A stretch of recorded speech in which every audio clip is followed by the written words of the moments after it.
জানো কি কওঁ বাৰু এতিয়া ঐ মাথাটো বেয়া নেকি অকমান ৰখি থকা কেইখনত যে মাৰি থৈ গ'লি এইটোচোন কেনেকে মাৰি থাকা তই কাম এটা কৰ ইয়াক দম দি ভয় খুৱাই দে যা ই পলাব তেতিয়া যা যা যা যা ঐ মই আজিলৈকে কাকো দম দি পোৱাই নাই কেনেকে দম দিওঁগে বাৰু কেনেকে দিওঁ মানে যা তই যি মন যায় তাকে কবি যা যা যা যা যা ঐ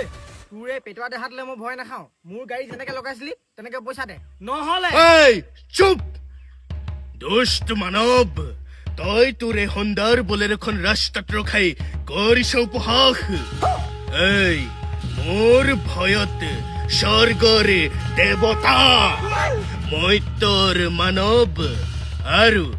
পাতালৰ মহাপতংগমো হয় কম্পমান তেনেস্থলত তই মোক দম দেখাবলৈ আহিছ অতৰাই দে কৈছো নহলে তোৰ এই ভণ্ডাৰ বলেৰো মই ভস্ম কৰি দিম